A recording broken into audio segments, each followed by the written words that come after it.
திருவள்ளூர் மாவட்டத்தில் வந்து பார்த்தீங்கன்னா ஒரு 10 வயசு சிறுவன் வந்து பார்த்தீங்கன்னா கில்லியன் பாரி சிண்ட்ரோம் ஜிபிஎஸ் அப்படின்னு ஒரு நோயால் இறந்தாங்க. உடனே வந்து பார்த்தீங்கன்னா மீடியா எல்லாருமே வந்துட்டு இந்த நோய் பயங்கரமாக பரவுதாமே, நிறைய குழந்தைங்க இறக்க போகிறாங்களாமே, மகாராஷ்டிராவில் இதே மாதிரி பல பேர் இந்த ஜிபிஎஸ்ஸால் வந்துட்டு இறந்துருக்காங்களாமே, என்ன ஆகுது அப்படின்னு சொல்லிட்டு போன வாரம் ஃபுல்லாக மீடியாவில் வந்துட்டு இது ஒரு பேசும் பொருளாக இருந்தது. கண்டிப்பாக இந்த வீடியோவில் நம்ம என்ன பேச போகிறோன்னா, இந்த ஜிபிஎஸ்னா என்ன, இதுனா புதிய நோயா இல்லை முன்னாடி இருந்தே இருக்கிறதா, என்ன அறிகுறி இருக்கும், எப்படி இதை தடுத்து கொள்றது அப்படின்னு சொல்லிட்டு பல்வேறு கோணத்தில் இந்த கில்லியன் பாரி சிண்ட்ரோம் இந்த வீடியோவில் நம்ம பார்க்கலாம். வாங்க வீடியோவில் செல்லலாம்.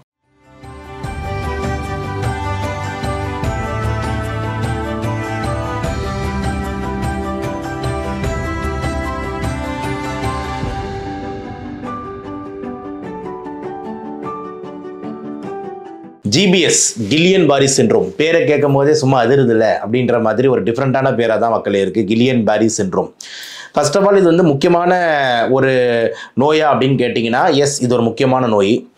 இது புது நோயான்னு கேட்டிங்கன்னா கிடையவே கிடையாது. நான் எம்பிபிஎஸ் படிக்கிற டைம்லேருந்தே இது வந்து பார்த்திங்கன்னா எங்களுக்கு வந்து இந்த 5 மார்க்கோ 10 மார்க்கில் எஸ்ஏ கொஸ்டினில் கேட்கக்கூடிய ஒரு நோய் தாங்க இந்த கில்லியன் பாரி சிண்ட்ரோம். சரி, கில்லியன் பாரி சிண்ட்ரோம் அப்படின்னா என்ன அப்படின்ற மாதிரி ஒரு எடுத்துக்கிட்டோம் அப்படின்னா, சிம்பிளாக எளிமையாக உங்களுக்கு புரிய வைக்கணும்னா, நம்மளோட எதிர்ப்பு சக்தி, அதாவது நம்மளோட இம்யூனிட்டியே நம்மளோட நரம்புகளை பாதிச்சு அந்த நரம்பை அழிச்சிருச்சுன்னா அந்த நோய் தாங்க Guillain Barre syndrome. One word answer அப்படின்னா அவ்வளோதான். ஸோ ஒரு ஆட்டோ இம்யூனான நம்மளோட இம்யூன் சிஸ்டம், நம்மளோட எதிர்ப்பு சிஸ்டமே நம்மளோட நரம்பையை பாதிச்சிருச்சுன்னா அதுதான் கில்லியன் பாரி. அதனால தான் இது பேர் என்னன்னு சொல்லுவாங்கன்னா அக்யூட் இன்ஃப்ளமேட்டரி டீமைலினேட்டிங் பாலிநியூரோபதி அப்படின்ற மாதிரி சொல்லுவாங்க. அக்யூட்னா திடீர்னு, இன்ஃப்ளமேட்டரினா ரணம் வீக்கம், டீமைலினேட்டிங்னா நரம்புகளை அழிக்கக்கூடிய, பாலிநியூரோபதினா வந்து மல்டிபிள் நரம்புகள்.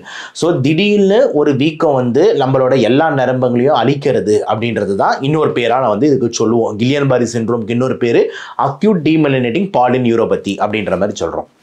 சரி, ஏன் இவ்வளோ ஒரு கன்சர்னாக இந்த கேஸ் மாறுச்சு இந்த 10 வயசு சிறுவனுக்கு அப்படின்ற மாதிரி எடுத்துக்கிட்டோம் அப்படின்னா வந்து ஜென்ரலாக வந்து இது காரணம் என்ன, ஏன் திடீர்னு நம்ம எதிர்ப்பு சக்தி சும்மா இல்லாமல் டக்குன்ட்டு நம்மளோட நரம்பெல்லாம் போய் பாதிக்குது அப்படின்னும் போது முக்கியமான காரணம் என்னென்னா இன்ஃபெக்ஷன், அதாவது கிருமி தாக்குதல். ஒரு கிருமி வந்து திடீர்னு வந்து இம்யூன் சிஸ்டம் தூண்டும் போது, ஒரு கிருமி வந்ததுன்னா நம்ம உள்ள திடீர்னு நம்ம எதிர்ப்பு சக்தி அந்த கிருமியை போய் அழிக்கும். அந்த எதிர்ப்பு சக்தி கிருமிக்கு வந்து கொஞ்சம் வந்து அழிக்கிறத வந்து தப்பாக கணக்கு போட்டு கொஞ்சம் ஓவர் ரியாக்டிவ் ஆகும்போது நம்மளோட நரம்புகளே போய் அழிச்சிருச்சுன்னா அதுதான் இந்த கில்லியன் பாரி சிண்ட்ரோம். அப்போ இந்த இன்ஃபெக்ஷன் தான் இந்த கில்லியன் பாரிக்கு முக்கியமான ஒரு ட்ரிகராக இருக்கு, அதாவது ஒரு தூண்டுதலாக இருக்கு. அதில் முக்கியமாக இன்ஃபெக்ஷன்ஸ் எடுத்துக்கிட்டிங்கன்னா ஃபுட் பாய்சனிங். ஓகேங்களா, ஃபுட் பாய்சனிங்கும் போது நிறைய பாக்டீரியா வருது. இந்த ஈகோலை, பெசிலஸ் சீரஸ், டைஃபாய்டு, இந்த மாதிரி பல பாக்டீரியாஸ் வருது, இந்த காலரா இதெல்லாம். ஸோ இதெல்லாம் இந்த கில்லியன் பாரியை அதிகமாக வந்து தூண்டுது. அதே மாதிரி டெட்டனஸ் அப்படின்னு சொல்லக்கூடியதும் வந்து இந்த கில்லியன் பாரியை வந்து அதிகமாக தூண்டுது. அப்போ இதெல்லாம் ஃபுட் பாய்சனிங்கில் ரொம்ப காமனாக வந்து நடக்குதுன்றதுனால வந்துட்டு அந்த மகாராஷ்டிராலையும் பார்த்தீங்கன்னா இந்த ஒரு காமன் ஃபுட் பாய்சனிங் மாதிரி நடந்து நிறைய குழந்தைங்களுக்கு வந்து இந்த கில்லியன் பாரி ஏற்பட்டதுன்றதுனால, ஏன் அப்போ இந்த மாதிரி திருவள்ளூர்லேயும் ஒரு பையன் அப்படி இறக்கும் போது எங்கேயும் வந்து ஒரு நிறைய கிளஸ்டர் பல குழந்தைங்கள் இந்த மாதிரி இறக்கக்கூடுமான்ட்டு ஒரு அச்சத்தை வந்து ஏற்படுத்துச்சு. ஆனால் நல்ல வேலை அந்த மாதிரி இல்லை. சுகாதாரத்துறை வந்து உடனே வந்து போய் அந்த ஆய்வுலாம் பண்ணியிருக்காங்க. என்ன சொல்லியிருக்காங்கன்னா, இது ஒரு இண்டிவிஜுவல் கேஸு, இந்த பையனுக்கு மட்டும்தான் அப்படி ஆயிருக்கே தவிர ஒரு காமனாக இவன் போய் ஒரு எல்லா இடத்துலையும் எல்லா குழந்தைங்களுக்கும் அந்த உணவு பரிமாற்றம் நடந்திருக்கு, எல்லாருக்கும் ஃபுட் பாய்சனிங் கேஸ் ஆயிருக்கு, எல்லாருக்கும் கில்லியன் பாரி வந்து வரப்போகுது அப்படின்ற மாதிரி அச்சுறுத்தல்லாம் கிடையாது. இவன் தனிப்பட்ட முறையில் பாதிக்கப்பட்டிருக்காரு, அதனால் யாரும் வந்து பயப்பட வேணாம் அப்படின்னு சொல்லிட்டு சுகாதாரத்துறை வந்து சொல்லியிருக்கு. ரைட். ஸோ இந்த ஃபுட் பாய்சனிங் மட்டும்தானா இதுக்கு ஒரு முக்கியமான தூண்டுதல், வேறு எதுவுமே இல்லைன்னு கேட்டிங்கன்னா ரெஸ்பிரேட்டரி இன்ஃபெக்ஷன்ஸ், அதாவது நம்மளுக்கு நார்மலாக காய்ச்சல் வருதுல, இந்த flu virus, corona virus, HMPV, இந்த மாதிரி இந்த வைரஸ் தான் நுரையீரலை தாக்கும் போது அந்த இன்ஃபெக்ஷனும் திடீர்னு சில நேரத்தில் இம்யூனிட்டி ராங்காக தப்பாக அந்த இன்ஃபெக்ஷன் அட்டாக் பண்ணாமல் நம்ம நரம்புகளை அட்டாக் பண்ணுறதுக்கு வாய்ப்பு இருக்குது, கில்லியன் பாரி வரதுக்கு வாய்ப்பு இருக்குது. ரைட். எதுக்கு சார் இது இவ்வளோ ஒரு அச்சுறுத்தல், என்ன இதுக்கூட அறிகுறிகள் அப்படின்ற மாதிரி எடுத்துக்கிட்டோம்னா, ஃபஸ்ட்டு ரொம்ப இம்பார்ட்டன்ட் அறிகுறி இந்த ஃப்ளாசிட் பேரலிசிஸ், அதாவது திடீர்னு 2 கை 2 கால் இந்த உடம்பு ஃபுல்லாக வேலை செய்யாமல் போயிடுங்க. திடீர்னு குழந்தை எழுந்துக்கோன்னு சொன்னால் எழுந்துக்க மாட்டால், நம்ம பெரியவங்களுக்கு கூட வரணும்னு சொன்னால் திடீர்னு எழுந்துக்க முடியல, கை கால் அசைக்க முடியல, ரொம்ப வீக்காக இருக்குது, இப்போ நான் கையை டக்குன்னு மேலே தூக்குறேன், சைடில் தூக்குனா இப்படி பண்ணுறேன், டான்ஸ் ஆடுனா இப்படி ஆடுறேன், பட் ஆனால் அவனால் கையை கூட தூக்க முடியாது. கையை தூக்கினா அப்படியே இவ்வளோதான், இவ்வளோதான் அப்படின்ற மாதிரி வந்து அவனுக்கு வந்து அந்த லிஃப்டிங் கெப்பாசிட்டியே போயிடும். ஸோ இந்த மசில் வீக்னஸ், லிம்ப் வீக்னஸ், நடக்க முடியாது, கையை தூக்க முடியாதுன்னு சொல்லிட்டு திடீர்னு கை கால் வராமல் போகிறதுன்றது வந்து ஒரு முக்கியமான இதுவாக இருக்குது. ரெண்டாவது வந்து பார்த்தீங்கன்னா சோர்வு. ஓகேங்களா, ஒரு ஒரு ஒரு 2 நிமிஷம் கூட அவனால் நடக்க முடியாது, அப்படியே சோர்ந்து அப்படியே படுத்துக்கிறான். ஐயோ இன்னும் ரொம்ப தசைங்கெல்லாம் ரொம்ப வீக்காக போகுது அப்படின்ற மாதிரி ஒரு ஃபீலிங் வருது. 2. 3வது வலி. ஓகேங்களா, ஏன்னா நரம்புகள்லாம் பாதிக்கப்படுறதுனால நம்மளுக்கு நிறைய அந்த குத்துற சென்சேஷன், மறுத்து போகிற சென்சேஷன், அந்த பின்ஸ் நீடில்ஸ் சொல்கிறோம், ஊசி வச்சு குத்துற மாதிரி கை கால் எல்லாமே வந்து குத்துதே என்னன்னே தெரியலையே, எனக்கு ரொம்ப மறுத்து போகிற மாதிரி இருக்கு அப்படின்ற மாதிரி இந்த எலக்ட்ரிக் ஷாக்கு, கை கால்லாம் வீக்கம், இந்த மாதிரி குத்துறது, இந்த மாதிரி சென்சேஷன்ஸ்லாம் வருது. இது எல்லாமே வந்து அதோட அறிகுறிகளாக இருக்குது. ஆனால் இதெல்லாம் தாண்டி ரொம்ப டேஞ்சர் அறிகுறி என்னென்னா, இப்போ இந்த ஸ்கெலிட்டல் மசில்னு சொல்லக்கூடிய இந்த கை தசை, கால் தசை இதெல்லாம் வீக் ஆனால் பரவாயில்ல. ஆனால் நுரையீரல் வேலை செய்கிற இந்த டயஃப்ராம், இந்த தசையை வீக் ஆகும் போது அவன் ரெஸ்பிரேட்டரி ஃபெயிலியருக்கு போகிறான். அப்படின்னா என்னென்னா, இப்போ இப்படி மூச்சை நான் இழுத்து விடணும், இந்த ப்ராசஸ் பண்ணுறதுக்கு டயஃப்ராம்னு ஒரு தசை தேவை, இன்டர்காஸ்டல்னு தசை தேவை. இந்த தசையும் பாதிக்கப்படும் போது அவனால் அந்த மூச்சு இழுத்து விட முடியாது. அப்போ அந்த மூச்சு இழுத்து விட முடியலன்னா அப்போ அவன் ரெஸ்பிரேட்டரி ஃபெயிலியருக்கு போகிறாரு. ஏன்னா நுரையீரல் வேலை செய்ய மாட்டேங்குது. நுரையீரல் ஏன் வேலை செய்யலை? நுரையீரல் வேறு, தசை இருந்தால் தான் வேலை செய்யும். அந்த தசையை வேலை செய்ய நுரையீரல் வேலை செய்யும். அப்போ கெட்ட காற்று உள்ளே சேர ஆரம்பிக்குது, கார்பன் டை ஆக்சைடு அதிகமாகுது.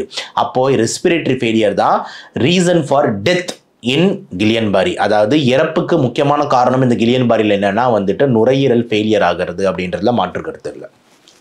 ரைட், இதெல்லாம் அறிகுறிகளை வச்சுக்கலாம். சரி, எப்போ வந்து நம்ம வந்து என்னென்ன டெஸ்ட் டாக்டர் பண்ணுவார், எப்போ உடனேனா கண்டிப்பாக உங்களுக்கே தெரியும். உங்களுக்கு வந்து கை கால் வரல, திடீர்னு உங்களால் வந்து நடக்க முடியலன்னும் போது நீங்களே ஹாஸ்பிட்டலுக்கு போயிடுவீங்க. அப்போ டாக்டர் வந்து கண்டிப்பாக ஒரு சில டெஸ்ட்லாம் பண்ணி பார்ப்பார். அதில் முக்கியமான டெஸ்ட் வந்து பார்த்தீங்கன்னா இந்த இஎம்ஜி, நர்வ் கண்டக்ஷன் ஸ்டடி, இதெல்லாம் பண்ணி பார்ப்பாங்க. நரம்பு வந்து எப்படி வேலை செய்யுது, மசில் எப்படி வேலை செய்யுதுன்னு அதிலே கண்டுபிடிச்சிப்பாங்க. இந்த மாதிரி நரம்பு இப்போ சரியாக வேலை செய்யலை, நரம்போட வந்து பார்த்தீங்கன்னா தோற்றங்கள்லாம் ரொம்ப வீக்காக இருக்குது, மசில்ஸ் ரொம்ப வீக்காக இருக்குன்னு சொல்லிட்டு கில்லியன்-பாரின்னு சொல்லி உறுதி செய்வாங்க. ட்ரீட்மெண்ட் ஆப்ஷன்ஸ்னும் போது என்ன மாதிரி ட்ரீட்மெண்ட் ஜென்ரலாக கொடுப்பாங்க அப்படின்னு எடுத்துக்கிட்டிங்கன்னா வந்து முக்கியமாக வந்து இந்த டயாலிசிஸ் பண்ணுவாங்க தெரியுமா, பிளாஸ்மா ஃபெரிசிஸ். நம்மளோட ரத்தத்தை வந்துட்டு எடுத்து அதை க்ளீன் பண்ணி சுத்தம் செஞ்சு திருப்பி உள்ள அனுப்புறது. ஸோ தட் ஏன்னா அந்த ரத்தத்தில் தான் அந்த ஆன்டிபாடி இருக்குது, அந்த நம்ம எதிர்ப்பு சக்தி இருக்குது, அந்த எதிர்ப்பு சக்தி இப்போ போய் அட்டாக் பண்ணிட்டு இருக்கு. அதனால் அதை க்ளீன் பண்ணுறதுக்கு வந்து பார்த்தீங்கன்னா பிளாஸ்மா ஃபெரிசிஸ்ன்னு சொல்லக்கூடியது பண்ணுவாங்க. 1. 2வது ஐவிஐஜி, ஐவி இம்யூனோகுளோபுலின் அப்படின்னு சொல்லக்கூடிய ஒரு இம்பார்ட்டன்ட் இன்ஜெக்ஷன் இதுக்கு ஒரு ட்ரீட்மெண்ட் ஆஃப் சாய்ஸாக அமையுது. இதை தாண்டி கண்டிப்பாக ஸ்டீராய்ட்ஸ் இதெல்லாமே வந்து டாக்டர்ஸ் வந்து ட்ரை பண்ணுவாங்க. மிக முக்கியமான ட்ரீட்மெண்ட் என்னவாக இருக்கும் அப்படின்னு பார்த்தீங்கன்னா, இந்த நுரையீரல் ஃபெயிலியர் ஆகிறதுனால பேஷண்ட்டுக்கு இந்த நுரையீரலுக்கு சப்போர்ட் பண்ணுறதுக்கு, இந்த மூச்சை இழுத்து விட்டுறதுக்கு ஆர்டிஃபிஷியலாக வந்துட்டு பைபேப் அப்படின்ற கருவியை வந்து நம்ம வந்து வச்சு வென்டிலேட்டரை கனெக்ட் பண்ணுவாங்க. பைபேப்பை எடுத்துக்க முடியல அப்படின்ற மாதிரி இருந்ததுன்னா பேஷண்ட்டுக்கு வாயில் டியூப் விட்டு வென்டிலேட்டரை கனெக்ட் பண்ணுவாங்க. அது பேர் தான் இன்டுபேஷன் அப்படின்னு சொல்லுவாங்க. ஸோ வென்டிலேட்டரி சப்போர்ட்ன்றது, அந்த வென்டிலேட்டர் மெஷின் தெரியுமா, அந்த ஐசியூவில் கிங் கிங் கிங் கிங் அடிச்சுக்கிட்டு இருக்கும், அந்த வென்டிலேட்டர் மெஷினோட சப்போர்ட்ன்றது இந்த கில்லியன்-பாரிக்கு இன்னொரு முக்கியமான ட்ரீட்மெண்ட்டாக வந்து அமையுது.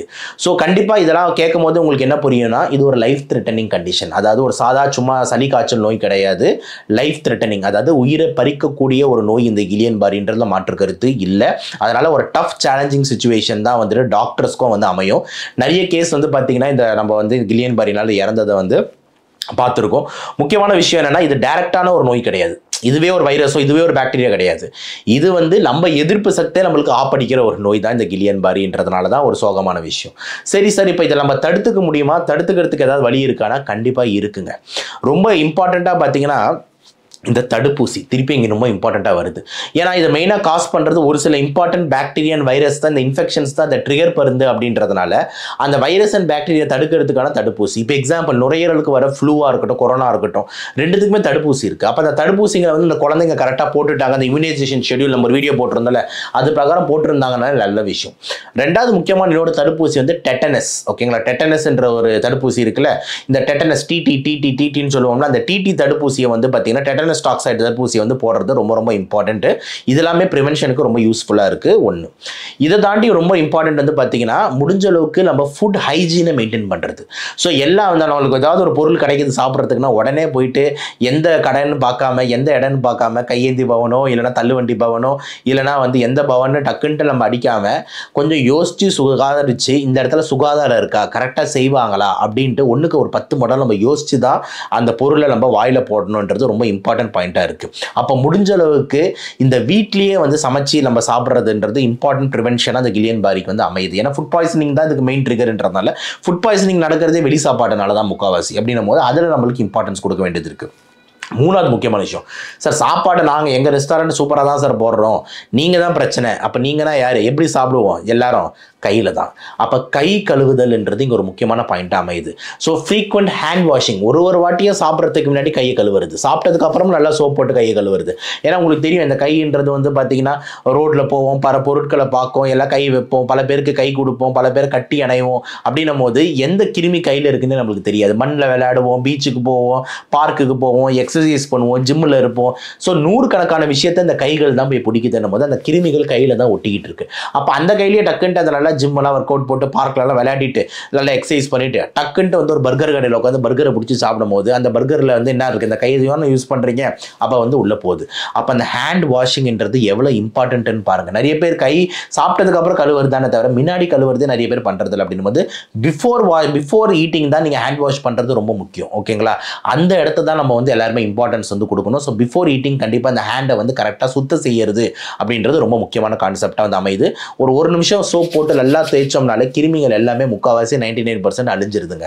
ஸோ இது ரொம்ப இம்பார்ட்டண்டான ப்ரிவென்ஷனாக இருக்குது. ஸோ ஓவராலாக இந்த கில்லியன் பாரி பார்த்து நம்ம பேனிக் ஆகணுமா அப்படின்னு கேட்டிங்கன்னா கண்டிப்பாக கிடையாது. ஏன்னா இது கொஞ்சம் ரேர் தான், எல்லாருக்கும் வரப்போகிறது இல்லை. அங்கங்கே இந்த மாதிரி கேசஸ், இந்த மாதிரி ஃபுட் பாய்சனிங்னாலையோ இல்லை இந்த மாதிரி நுரையீரல் தொற்றுதல்னாலேயோ திடீர்னு நம்ம எதிர்ப்பு சக்தி திடீர்னு கொஞ்சம் லூஸ் ஆகி நம்ம உடம்பையே வந்து தாக்கும் போது கில்லியன் பாரி ஏற்படுது.